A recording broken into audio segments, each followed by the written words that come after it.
Hey everyone, welcome back to our channel, and in this video we are going to deal with the customer advances that is received against the sales order in QuickBooks. So this is a very interesting topic and you must learn the proper treatment of customer advances, because many times although you receive the payment from customer, but it's not properly recorded according to the accounting standards.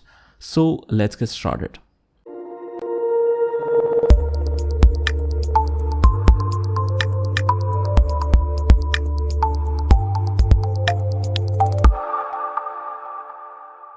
So in this example, there are two transactions from Mr. Samuel Burns.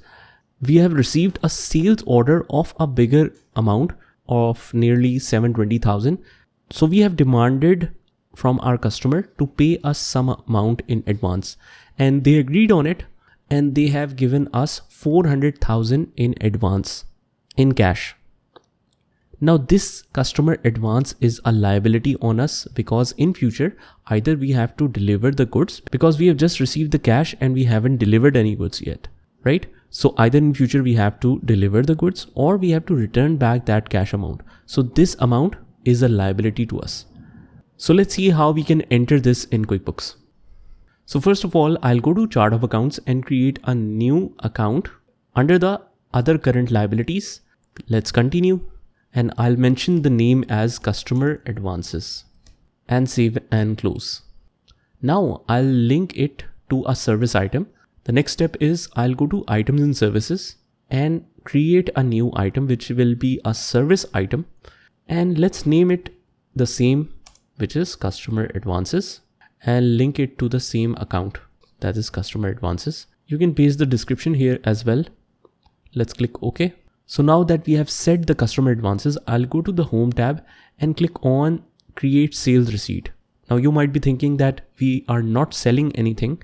That's true, but there is no direct treatment to receive the customer advances in this way in QuickBooks, because we have to treat it as a liability, right? So we are receiving the payment from Mr. Samuel Burns, which is our new customer. So right here, what we can do is just copy and paste the name, click OK. And we are receiving cash against customer advances.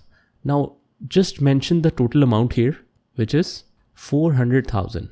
And we are receiving the payment on 12th of January and receiving it in cash. Now I have changed the undeposited fund as a default deposit to account. I have unchecked that option from edit and preferences. So if you can't see this option of deposit to directly cash, you need to close this window and then go to edit and preferences, go to payments, company preferences, and you need to uncheck this option. Only then it will show you this option. So now let's save and new, go back and click on reports to check the transaction journal, and the entry says cash is debit, and we have received that against customer advances, which is a liability on us. So cash is debit and customer advances is credit. So this is how you can enter the customer advances in QuickBooks.